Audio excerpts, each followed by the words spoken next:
12시 많은 참여 바랍니다.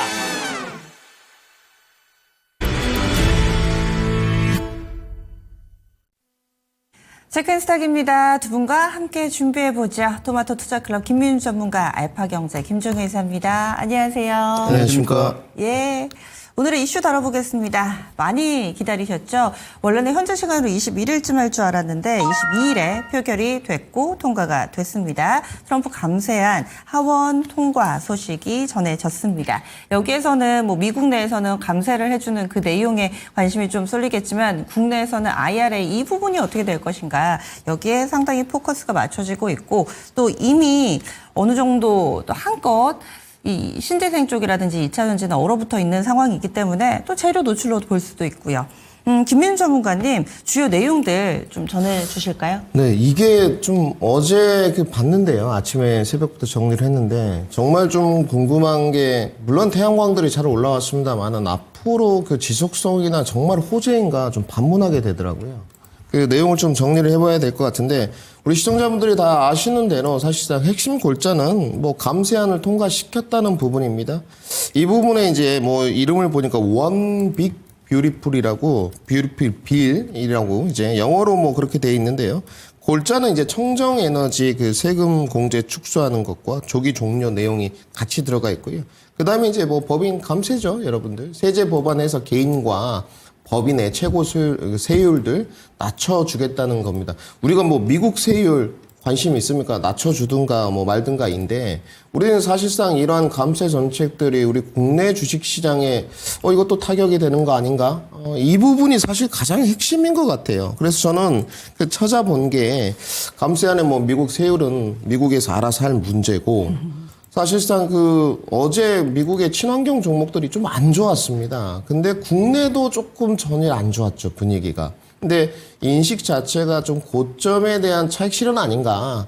저항 구간에 따른 하나솔루션 기준 4만 원에 따른 그냥 저항 구간 아닌가 이런 인식이 되었는데 지금 좀 내용을 파악해 보면 주거용 태양광하고 배터리 저장 장치 같은 경우는 지금 세금 공제를 2025년 말까지 종료하겠다는 거거든요. 그리고 대형 태양광이 있습니다. 우리 시청자 여러분들.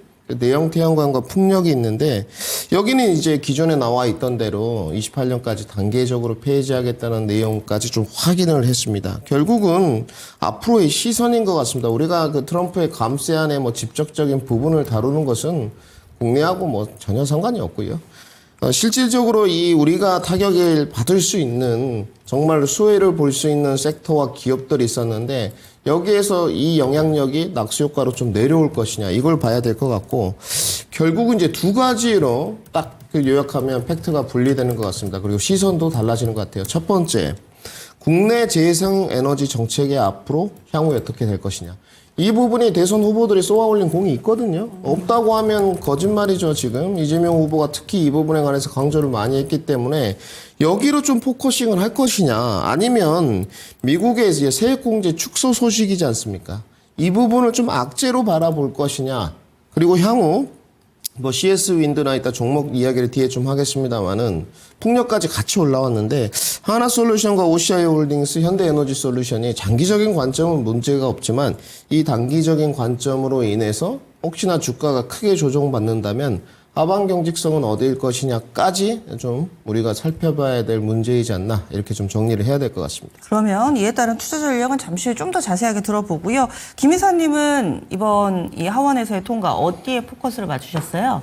네, 일단 핵심 포인트는 당장 시도하는 거죠. 감세라고 하는 것은. 근데 트럼프 대통령이 일기 때도 감세안으로 어느 정도 효과를 받고 또 일단 여러 부정적인 이슈들이 초반에 많았기 때문에 시장에 뭔가 좀 도움이 되는 이슈, 이런 감세 같은 것들은 바로 시도한다는 거죠. 물론 아직 앞서 언급해 주신 것처럼 상원 통과가 남아있고 합의하는 과정이 필요하기 때문에 만약에 상원에서 부결된다면 또다시 시작해야 되는 관점에서 시간이 걸릴 수 있는데 상원도 일단 공화당이 잡고 있다 보니까 압도적이진 않지만 일단 과반을 넘다 보니까 설득만 잘하면 한 번에 통과될 수도 있을 것으로 보이는데 그러면 감세는 당장 시작한다는 거죠. 근데 생각해 보시면 저는 핵심은 금리라고 보고 있는데 일단 금리가 들썩이기 시작하면 지금 이 감세라는 게 과연 좋은 뉴스일까? 라는 부분에 대해서 고민이 필요하죠. 그래서 주초에 처음 이제 여러 가지 얘기들이 나왔을 때 중요한 건 금리다. 미국의 신용등급 떨어진 것보다 그것을 시장이 어떻게 받아들이는지가 중요하고, 그다음에 어저께 또 시장의 등락을 나타내게 만든 핵심 포인트는 20년물 국채의 수급이 예전만큼 활발하지 않다. 이게 핵심 포인트 아니겠습니까? 그러다 보니까 지금 국채 수급과 관련돼서도 뭔가 좀 찜찜한 구석이 있는데 세금을 덜 걷는다. 그러면 미국의 재정 적자가 그렇지 않아도 걱정인 상황에서 과거 한번 이슈가 됐었던 미국의 채권자경단, 이런 사람들이 또 대거 활동하면 금리를 또 자극할 수 있잖아요. 그래서 이런 부분들이 가장 큰 문제라는 거죠. 그나마 다행인 것은 어저께 4.6 넘어서던 금리가 그래도 조금 안정되면서 증시도 살려줬다라는 게 그나마 다행이고요. 또 하나는 제가 보기엔 그래서 관세는 7월까지 가지 않고 6월 달에 끝날 수도 있겠구나라는 생각이 동시에 드는 게, 마이너스가 있으면 플러스가 있어야 되는 거 아닙니까? 그러면 감세로 되고 마이너스를 보이면 뭔가 들어오는 정부의 세수 수입이 조금이라도 늘어야 되는데, 그러면 관세를 단 10%든 15% 더 늘려야 줄어드는 감세를 커버할 수 있는 거 아니겠어요? 그래서 저는 오히려 이건 우리가 뭐 악재로 받아들일 수도 있지만 뒤집어 보면 호재일 수도 있겠다. 지금 관세 협상이 생각보다 더 빨라질 수도 있겠구나. 그래서 어떻게 보면 상원까지 통과되는 시점 즈음에서 여러 국가들과 관세와 관련된 합의 소식이 좀 들려오지 않을까도 조심스럽게 한번 예측을 해봐야 될 것 같습니다. 결론적으로는 우리 시장에 나쁠 게 별로 없다, 이렇게 봅니다. 네. 그래서 감세안, 뭐 IRA 부분도 있지만 이것보다는 근본적으로 이 미국의 감세안이 통과됨에 따라서 국채에는 어떤 영향을 미치게 될 것이고, 이런 부분들부터 좀 짚어주셨는데요. 그렇다면은 이사님은 이쪽 에너지 부분에 대한 보조금 이 축소, 이 부분에 대해서는 좀 어떻게 보세요? 네, 일단 악재 선반영으로 좀 봐야 되지 않을까요? 특히 이제 2차전지 쪽이 가장 두려움을 쌓일 수밖에 없고, 태양광 일부 종목이 급락했는데 하나솔루션을 기준으로 봐야 되는 핵심 포인트, 나머지 종목군들은 실제로 미국에 아직 공장이 없기도 하고 지금 짓는 중이니까, 실제로 미국의 공장에 있는 하나솔루션을 기준으로 해서 봐야 될 것은 어저께 급락했던 썬런 이런 종목군들이 아닙니다. 인페이지 에너지, 유럽향입니다. 전혀 우리랑 상관이 없는 그런 종목군들이고요. 유럽의 가정향이라는 거죠. 그래서 전혀 하나솔루션과 상관없는 종목이고, 그나마 하나솔루션과 관련이 있는 종목이랑 퍼스트솔라인데, 퍼스트솔라의 어저께 낙폭은 제한적이었어요. 한 4% 빠지지 않았나요? 그래서 그 정도를 생각해 본다면 추가 하락은 있을 수 있겠지만 과연 우리나라 시장에 미치는 영향이 그렇게 클까? 그 다음에 두 번째로 국내 셀 기업들은 어쨌든 28년까지 AMPC는 받는 거예요. 그래서 그런 측면에서 놓고 봤을 때 추가적인 악재로 받아들일까라고 생각하진 않고 악재의 노출이라고 좀 봐야 되는 상황이 아닌가라고 보고 있고요. 반면 이제 자동차는 조금 다르죠. 지금 우리가 그나마 좀 전기차를 파는 지역이 유럽하고 미국 쪽인데, 유럽은 상반기에 지금 중국에 완전히 밀렸고, 그 다음에 지금 미국에서는 그나마 판매가 되고 있는데 이쪽에 보조금들이 싹 줄어들면, 그러면 앞서서 팔렸던 게 뭔가 좋아서 팔렸던 게 아니고 보조금이 없어지니까 팔렸던 거네? 라고 생각할 수가 있는 거죠. 그 다음에 우리가 보조금을 받았던 렌트, 리스 이 부분도 전부 없어지는 거 아닙니까? 그 내년부터는 보조금 자체가 그냥 없다라고 생각하시면 될 것 같거든요. 전혀 전기차를 판 적이 없었던 일부 자동차 회사를 제외한다면 전혀 이제 그 보조금을 받을 수 없다라고 이제 우리가 보셔야 되는데, 그런 관점에서 보면 지금 자동차 완성차 쪽은 우리가 조금 뭔가 기대감을 가져가기 어렵죠. 그런데 어쨌든 전기차라고 하는 게 미국에서도 사라지는 건 아니고 계속 유지가 될 거고, 그 다음에 또 하나 이제 2차전지 종목군들은 악재를 먼저 선반영한 측면이 있기 때문에 오늘은 추가 하락은 좀 제한적이지 않을까. 오히려 악재가 노출됐다라는 측면에서 상원에서 더 안 좋은 방식으로 바뀌지 않는 한 추가 하락은 좀 제한되지 않고 오늘은 소폭이라도 좀 반등하지 않을까, 이렇게 봐야 될 것 같습니다. 네, 그래서 어느 정도 좀 선반영됐다고 보셨네요. 그러면 전문가님은 이 각각 해당되는 종목군들 어떤 전략 필요하다고 보시나요? 네, 저는 좀 차이가 있는 게 일단 중립 정도 의견을 좀 드리고 싶고요. 기본적으로 미국에서 좀 바라보는 시선 자체가 친환경의 우호적인 분위기는 분명히 아닌 것 같다. 네. 다시 한번 좀 확인했던 계기인 것 같고요. 단지 이제 이사님하고 생각이 같은 게 그래도 뭐 일정 부분 선반영되었다는 것은 분명히 사실인 것 같습니다. 악재가 지금까지 녹아 들어왔기 때문에 저도 추가적인 하락은 제한적일 거라고 보고 있는데 뭐 분야별로 나눠본다면 사실 2차 전지에 관해서는 어느 정도 이제 변곡점에 하단 지지 라인에 그것이 이동평균선이 되었건 무엇이 되었건 온 쪽들이 있고요. 펀더멘탈 쪽으로 본다면 아까 악재가 미리 좀 선반영된 부분이 있기 때문에 여기보다 뭐 더 악재가 나오겠습니까? 언젠가는 뭐 보조금은 결국은 안 주게 될 일이고요. 저는 최근에 흐름이 좋았던 쪽, 나빴던 쪽은 호재거리가 나오고 잠재적 매수자, 대량 매수자가 조금만 많아지고 투신 개선이 된다면 올라올 수 있는데 실질적으로 최근에 그 친환경이라는 테마를 타고 수급이 이런 좋았던 부분, 투심이 좋았던 부분이 어딥니까? 여기 재생에너지거든요.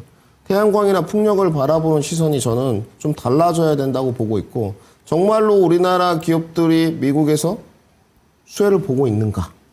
지금 세액공제를 줄이겠다는 게 큰 골자이지 않습니까? 그러니까 미국만 딱 놓고 보면 이 세액공제를 좀 줄이는 부분이 우리가 생각했던 것보다 좀 덜 줄인다. 이런 것 때문에 좀 같거든요. 단계적으로 폐지한다. 그렇게 좀 같고. 그리고 국내 정책이 대선 후보들과 어떤 투표 지지 선언 받고 이렇게 네네. 전국을 돌다 보니까 그런 코멘트들이 정책 코멘트들이 나오면서 사실 갔던 부분이 커요.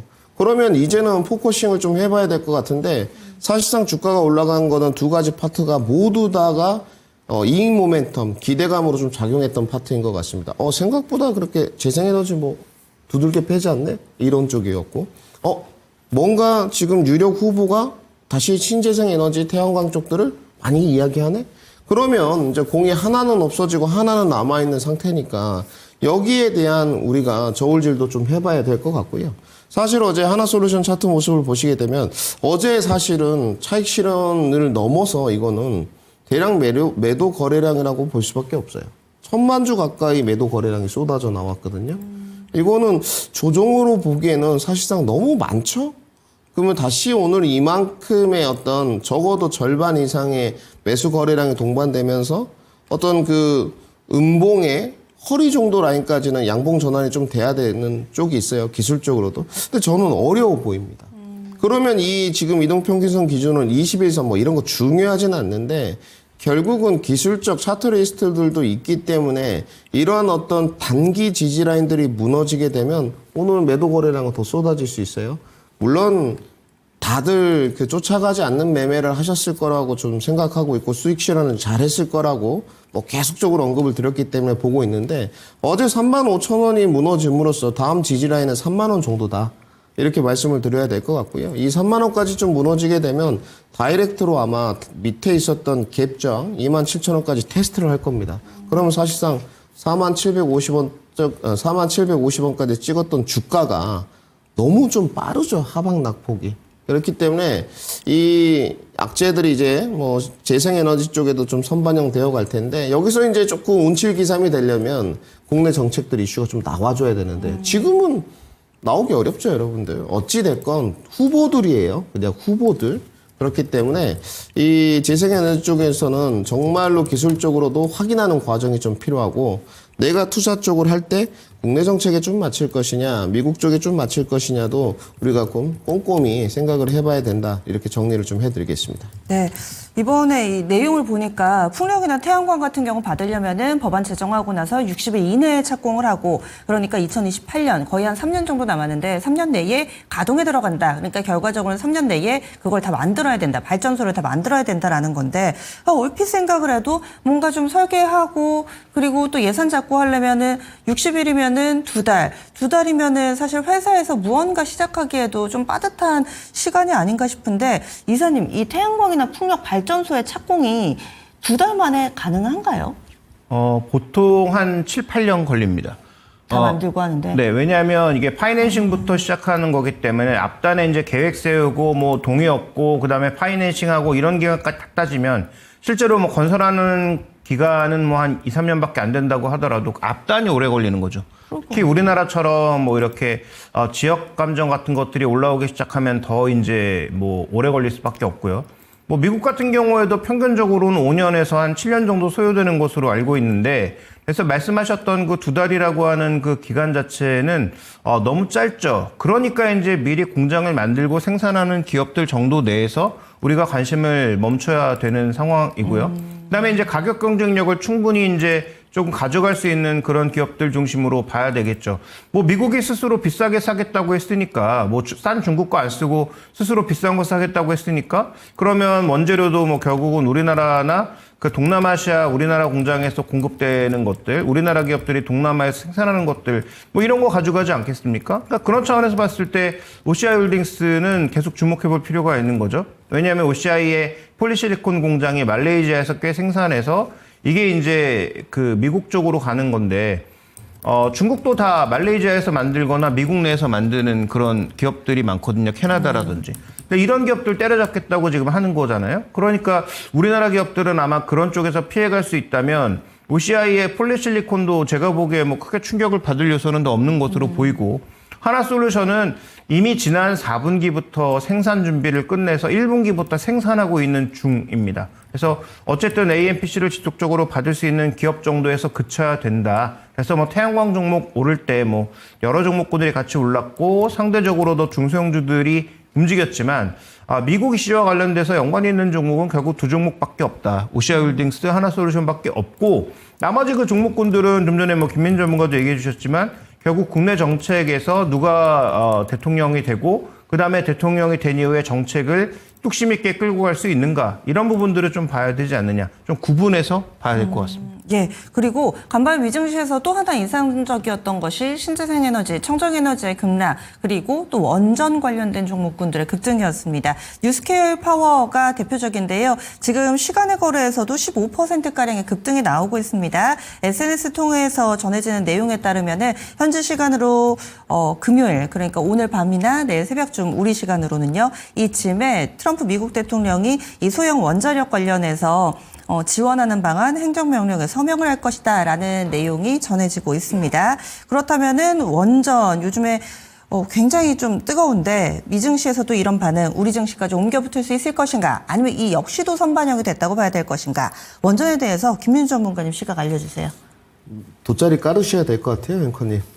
네. 왜냐하면 그 전문가로서 이제 활동을 하고 있으니까 최근에 이제 포트폴리오에 고민이 되는 부분이 네. 재생에너지 쪽이었습니다. 그렇기 때문에 이제 그 포트폴리오 없었어요. 뭐 제 개인의 이야기는 필요 없지만 결국은 이제 재생에너지를 고민하다 보니까 데이터 센터에 따른 어떤 전력 수요 니즈까지 다시 고민을 하게 되는 거예요. 그러니까 이제 원전과 쉽게 말해서 재생에너지 사이에서 조금 고뇌를 했다는 거죠. 어느 쪽이 조금 더 맞을까? 저의 그 판단과 선택은 원전 쪽이었습니다. 이런 태양광의 국내 정책을 아직 믿기에는 어찌됐건 유력 후보가 있지만 대선 후보일 뿐이거든요. 그리고 저는 뭐 유력 후보가 대통령이 된다고 해서 정책의 드라이브가 그렇게 걸릴 것은 다음 문제예요. 그렇기 때문에 확인해도 늦지 않는다라고 좀 봤고, 그 다음에 국내 내수 시장이 뭐 얼마나 됩니까? 국내 내수 시장으로 기업이 돌아갈 것 같았으면 이미 기업들 다 돌아갔죠. 결국은 해외가 중요하다는 쪽이었기 때문에 최근에 뭐 태양광이 많이 올라온 이유도 있었고요. 뭐 3만 원을 넘고 3만 5천 원을 넘고 4만 원까지 갔던 하나솔루션이기 때문에 원전 쪽으로 좀 포커싱을 했고요. 단지 지금 뭐 유스케일 파워를 보니까 상당히 흐름이 좋습니다. 차트 모습도 좋고. 근데 제가 그 생각하는 원전이 지금의 에너빌리티는 아니다. 이렇게 좀 정리를 하는 게 맞을 것 같고요. 에너빌리티도 지금은 뭐 그때도 말씀드렸지만 빅데이터로 제시도 해드렸고 3만 원 넘어가는 건 시간 문제다. 뭐 이렇게도 좀 해드렸고 했는데 지금 이제 4만 원이 지금 단기 저항점이고 5만 원이 좀 열려있는 쪽이거든요. 아마 맥시멈으로 퍼포먼스가 나오면 5만 원 정도로 보여요. 에너빌리티. 자체적인 이슈가 있고 최근에 수급 동향을 이렇게 좀 초고속 연산으로 빅데이터로 산출해보면 그런 결과물이 나오는데 이게 에너빌리티로 지금 쫓아가서 될 문제는 아니잖아요. 눌림목이었기 때문에 결국은 후발주자 안에서 계속 말씀드리지만 낙수 효과가 좀 내려갈 수 있는 쪽인데 전일도 말씀드렸지만 뭐 한전기술, 한전 KPX, 스몰캡 종목 중에서는 뭐 일진파워 실적들이 조금 있어요.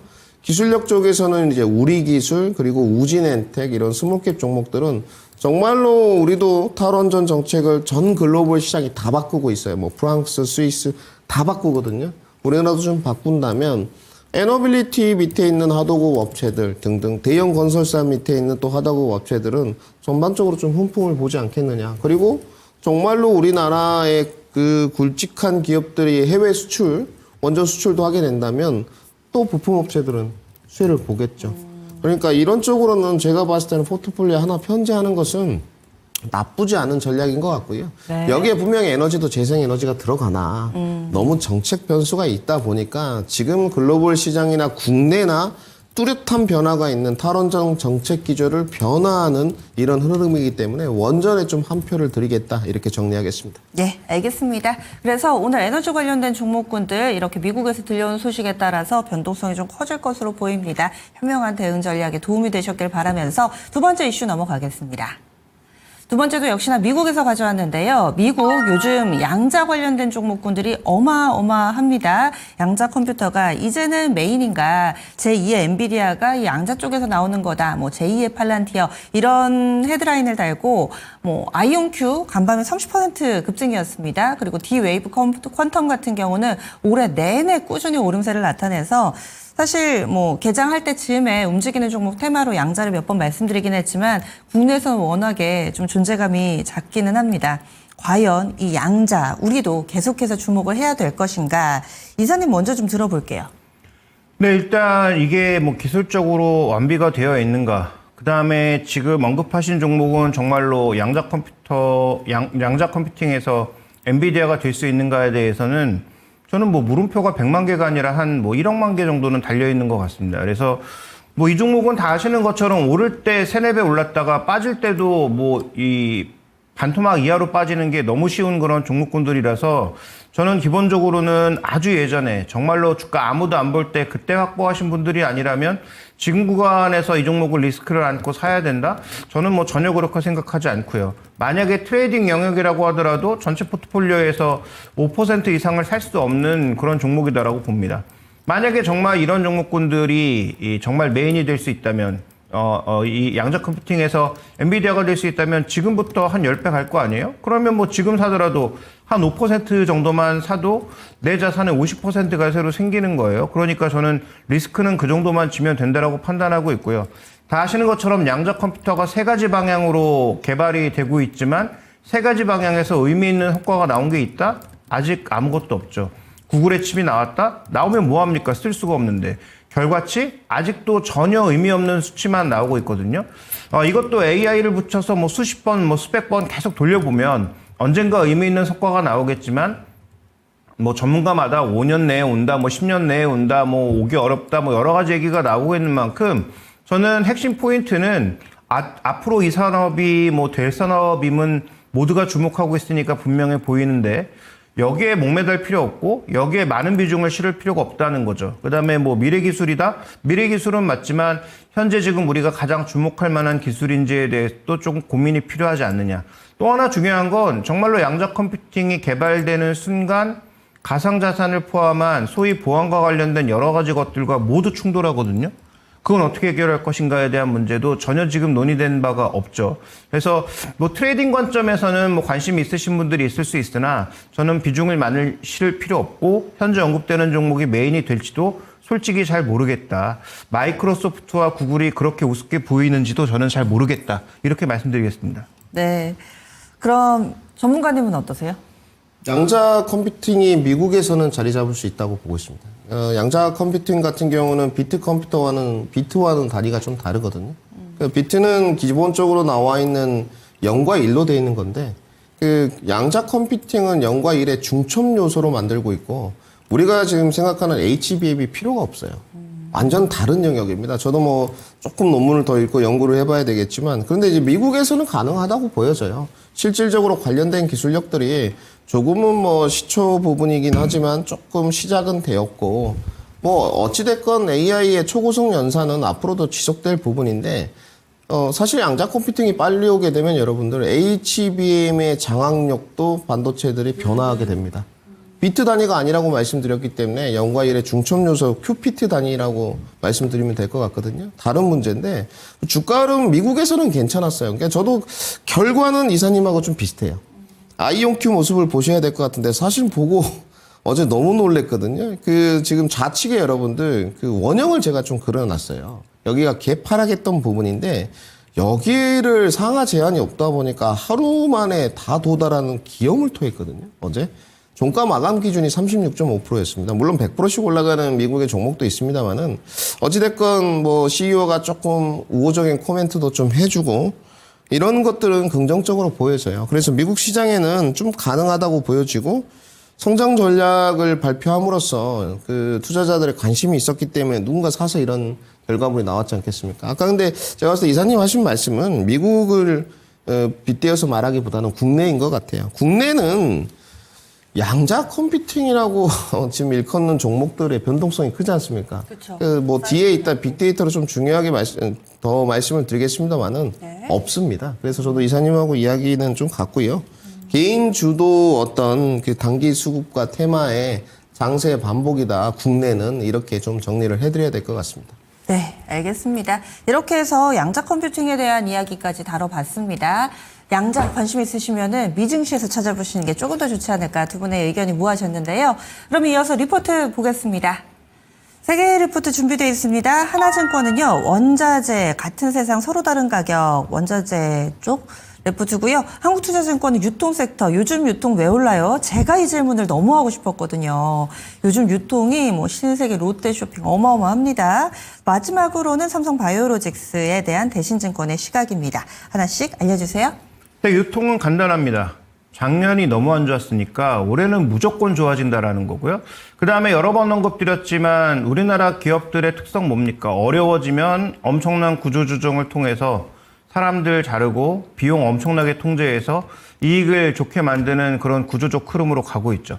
유커가 온다? 이거 제가 보기에는 유커는 조금 뭔가 주가 올라오니까 갖다 붙이는 것에 불과하고요. 실제로 뭐 올지 안 올지도 모르죠. 물론 가장 기대되는 것은 일단 그 아펙 정상회의에서 시진핑 주석이 온다고 했을 때 그다음에 우리도 중국의 단체 관광객에게 비자를 풀었기 때문에 뭐 올 수 있죠. 그런데 뭐 예전만큼 버스가 뭐 줄줄이 오는 그런 양상으로 올 가능성은 전혀 없잖아요. 그 다음에 지금 이미 중국인들이 한국에 오는 거 80% 정도가 회복되어 있습니다.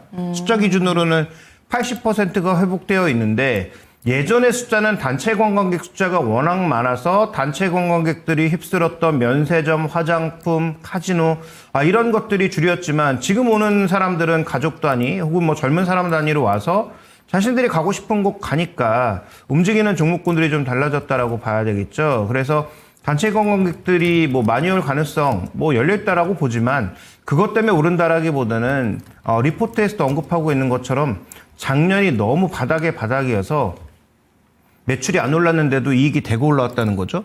근데 하반기는 더 심했다, 작년엔. 그러면 YOY로는 매출도 무조건 올라온다라고 보는 거예요. 6월 고려하면 예상했던 것보다 더 올라갈 수도 있겠죠. 그 다음에 지금 이 종목들 롯데쇼핑이나 이마트가 어디서부터 시작했습니까? PB 0.17배에서 시작한 겁니다. 네, 지금 주가가 많이 올랐는데도 이제 0.2배를 간 넘어서고 있어요. 네. 그러니까 자산 가치 대비해서 지금 뭐 0.2배 수준에서 움직이고 있는 거예요. 그러니까 이들 종목은 제자리 찾기도 아니고 과대 낙폭을 약간 되돌리는 정도의 아직은 불과한 그런 상황이니까 아마 추가적인 진행이 좀 더 있다라고 좀 봐야 될 것 같습니다. 그래서 최근에 뭐 현대백화점이라든지 뭐 전체적으로 종목군들이 움직이고 있는 이유, 그다음에 이제 면세점도 정말로 최악을 벗어나고 있지 않느냐라는 관점에서 호텔신라도 뭐 말씀드린 적이 있고요.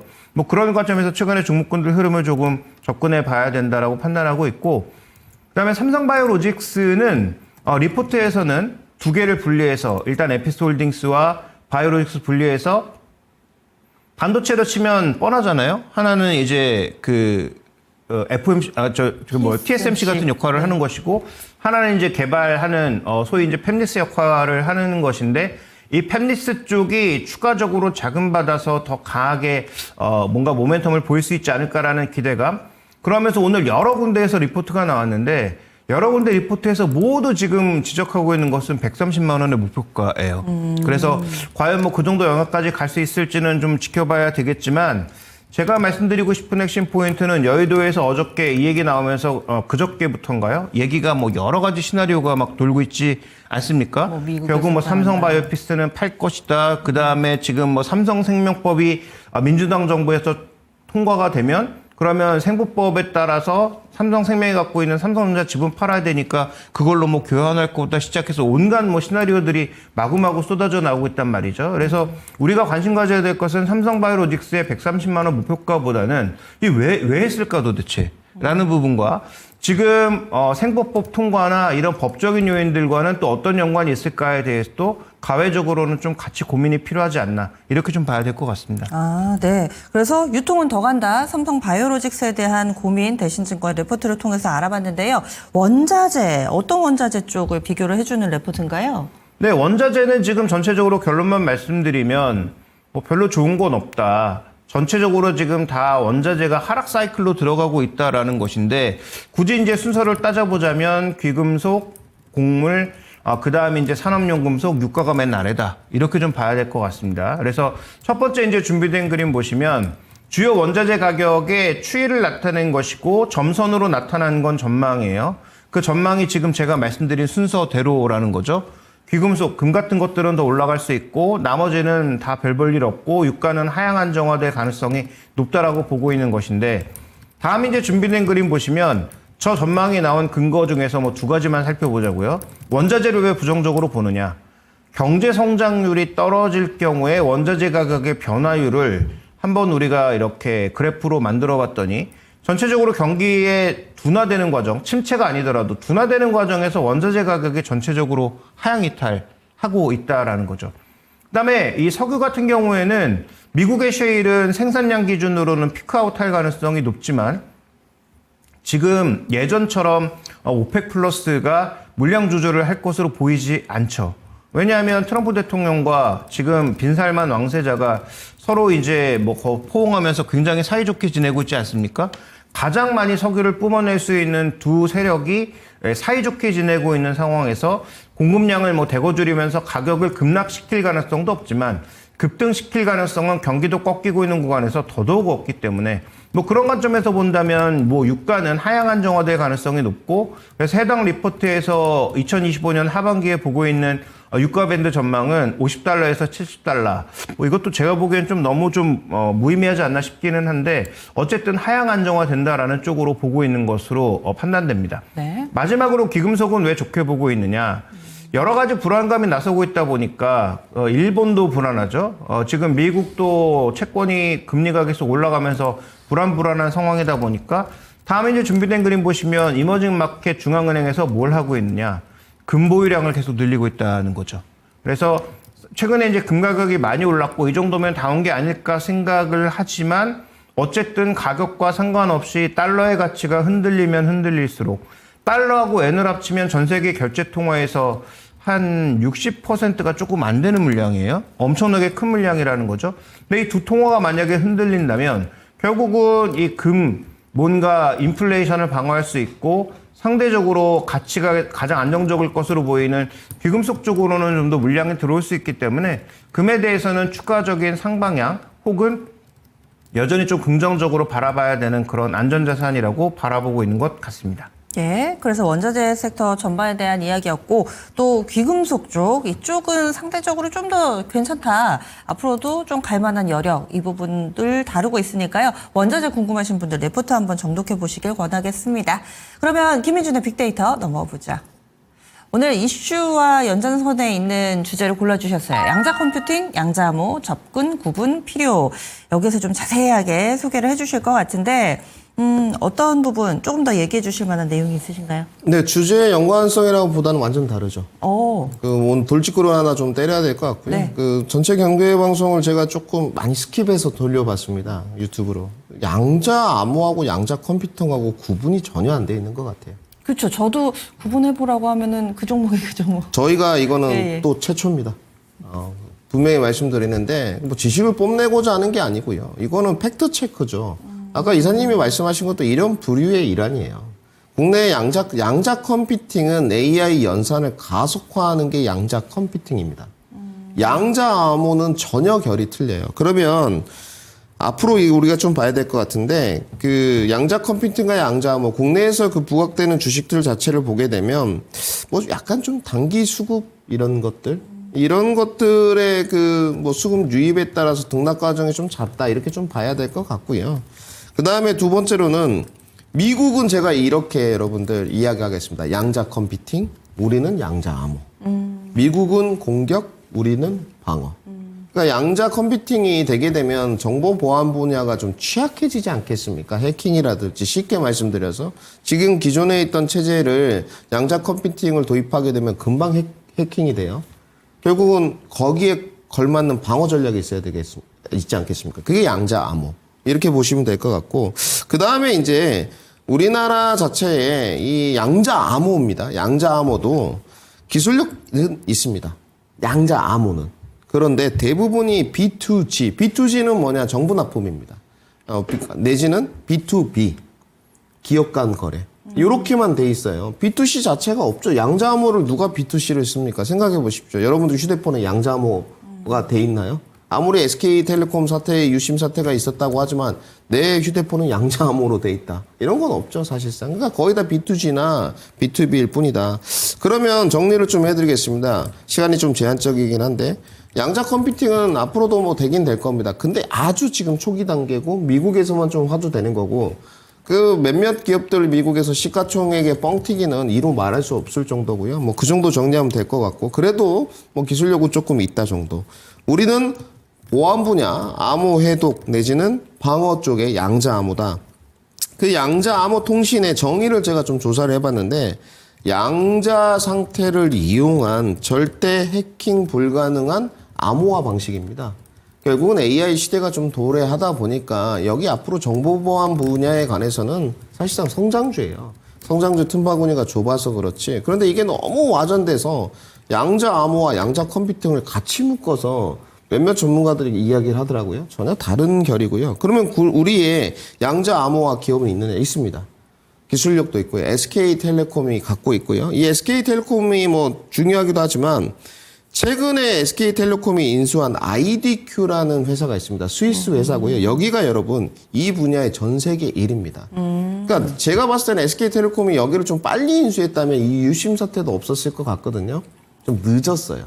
여기가 전 세계 1위 양자암호 기술력을 갖고 있고 이 양자암호 관련 기업으로서 이제 묶어져서 간 게 여러분들 제가 좀 자료를 잠깐 준비해 봤는데 뭐 자막에 나갈지는 모르겠습니다만 한국첨단소재.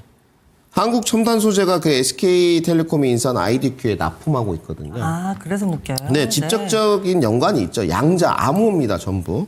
그리고 두 번째, KCS. 두 번째인데요. 여기 차트 모습 좀 비춰주시면 좋을 것 같아요. KCS 같은 경우도 지금 나가고 있는 게 여러분 한국첨단소재. 이게 KCS. 양자 암호입니다. 그 다음에 양자 암호로 우리넷.